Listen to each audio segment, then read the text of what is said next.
Hello guys, welcome back to my YouTube channel. In this video we are going to unreveal the third decision.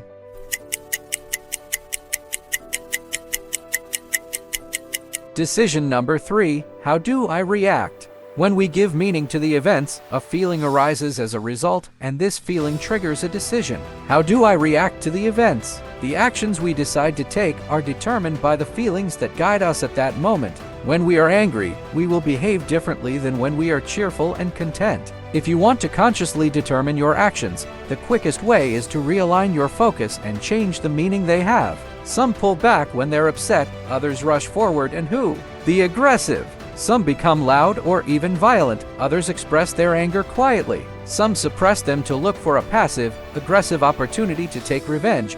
Others channel their anger by letting off steam in the gym or sports. Where do these patterns come from? We tend to copy our behaviors from the people around us whom we love and respect, and the people who annoy and frustrate us. Often we reject their behavior, but even more often we unconsciously imitate their behavior patterns that we have developed in the course of our childhood. We have experienced the joy and youth of our youth over and over again, no matter how angry they may have made us. It is very important to be aware of your own patterns of behavior when you feel angry, frustrated, sad, or lonely, because you cannot change these patterns if you do not clearly visualize these patterns in yourself. Now that you're aware of the power of these 3 choices, you can look for role models that exemplify what you desire. I promise you, people who are passionate about relationships have a completely different focus and evaluate the challenges that arise in a relationship very differently than people who are constantly at odds with each other or who are constantly blaming each other. This is not a secret science. When you become aware of the differences people make in relation to the aforementioned 3 choices, you have a route that can help you make positive changes in every area of life. At 18, I decided never to have a bad day again in my life. I plunged into an endless sea of gratitude from which I never emerged. Dr. Patch Adams. How can you use these 3 choices to improve your quality of life? In fact, the things we focus on, our basic emotional states and reactions, can be conditioned with a simple routine. After all, you don't want to limit yourself to simply hoping that positive feelings will set in. They want to consciously program themselves for a positive attitude. This can be compared to an athlete who consciously trains his muscles so that they grow. You need to train yourself if you want to achieve an outstanding quality of life filled with joy, satisfaction, fulfillment, and personal, professional, and private success. You need to consciously train yourself to focus and feel on the most positive meanings. This practice is rooted in a concept from psychology called priming. That is, our language, thoughts, and sensory sensations color our perception of the world and influence our feelings, motivations, and actions. And when you find that many of your thoughts, which you thought were your own original thoughts, are actually determined by external triggers or are deliberately manipulated by third parties who understand the power of priming. Let me give you an example. 2 psychologists conducted a study in which a stranger handed either a cup of hot coffee or a cup of iced coffee to the respective test subject. The test person was then asked to describe the hypothetical character and true nature of the stranger according to his or her perception. The results were astounding. Those who received the hot coffee described the person's character as warm and generous, whereas those who received the iced coffee described their counterpart as cold and selfish. In a study by the University of Washington, women of Asian descent were subjected to a math test. Before the test, they had to fill out a short questionnaire. The women, who were asked about their ethnicity, cut in the math that followed 20% higher than the women who had previously been asked about their gender. This is the power of priming in the form of cultural conditioning. It influences us. This subconscious, by recognizing our true potential, either restricts or increases. We can all take advantage of this phenomenon by making it a daily reality. It is important to make a routine of dedicating 10 minutes a day to programming our thoughts and feelings for gratitude. Happiness is a feeling that counteracts fears and anger. Remember, when you're grateful, you can't be angry at the same time, nor can they be grateful and anxious at the same time. That's just impossible. I start each day with a meditation that lasts at least 10 grooves lasts. I stop, close my eyes, and think for about 3 minutes about what I'm grateful for: the wind blowing across my face, the love I give and receive, the opportunities and blessings I experience. I don't focus on big things, but make sure that I appreciate the little things that enrich life. For the next 3 minutes, I ask for health and blessings for the people I love, know, and connect with, my family, friends, clients, and the strangers I will meet that day. I send out love, blessings, gratitude, and wishes of abundance to all people. As trite as it may sound, this is the true circle of life. The rest of the time I spend on the 3 things I really want to achieve.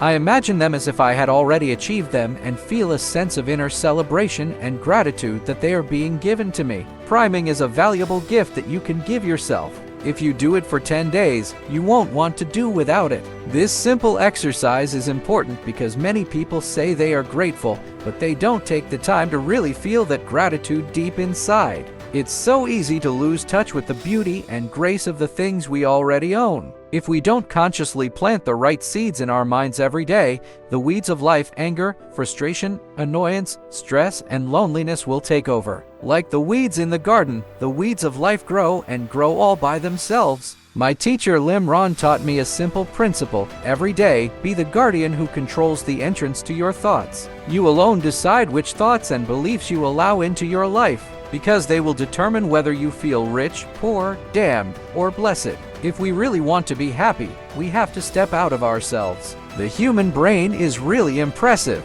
It is a pure survival mechanism that is always on the lookout for mistakes, avoiding threats and potential dangers that could jeopardize our survival. While humans have evolved throughout history, our brains still have the same basic structure as they did 2 million years ago. Feeling happy and fulfilled is simply not a naturally programmed priority of the human brain. You have to actively focus on it. And the quickest way to get there, besides priming, is to realize the highest level of the 6 human needs, the 2 spiritual needs from which people derive fulfillment, growth, and social contribution.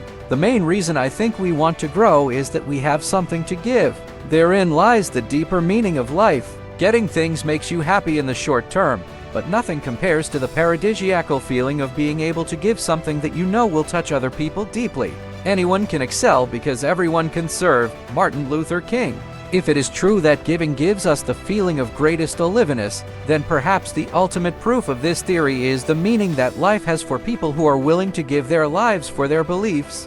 One of my greatest heroes of the past century was civil rights leader Martin Luther King Jr. Recently, his eldest son and namesake, Martin Luther King III, came to Fiji for my Date with Destiny event. I had the opportunity to talk to him about how much his father had inspired me because he lived a life of pure passion. He knew his destiny. Even as a child, I remembered his words, "A man who has found nothing to die for has nothing worth living for." You experience true wealth in your life the moment you find something that is so important to you that you are willing to give everything for it, even your life if necessary. That's when you really break free from the tyranny of your own thoughts, fears, and feelings of self-limitation. I know that's a tough one, but I also know that most of us would give our lives for our children, our partners, or our parents. Those who have found a mission they are obsessed with have found the unparalleled richness of energy and meaning, the richness that lies in passion.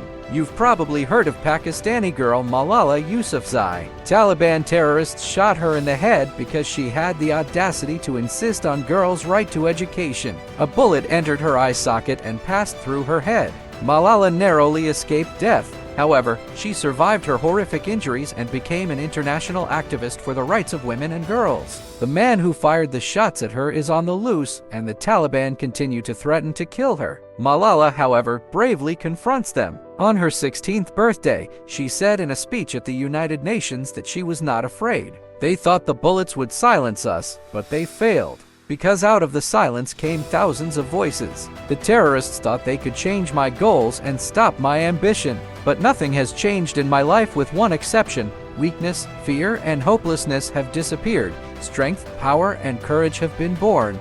In an interview with Malala, CNN reporter Christiane Amanpour asked the young woman if she feared for her life. Malala answered, "You can kill me, of course, but they can only kill Malala. But that doesn't mean they can kill the cause I'm fighting for, my concerns of education, peace, and human rights. My cause for equality will survive. They can only kill a body, but not my dreams." This 16-year-old young woman has mastered these 3 choices. It focuses on the things that matter. She has found a mission that goes beyond herself and gives meaning to her life. And that gives her the freedom to act without fear. Well, we may not have to risk our lives like Malala, but we can still make the decision to live fearlessly, passionately, and with boundless gratitude. That's it for today's video. I hope you enjoyed it. In the description, you will find the link to the book. What do you think of our video? Subscribe to more content like this, click the like button and share. Also, leave a comment if you have a topic you would like us to cover. Until next time, take care of yourselves.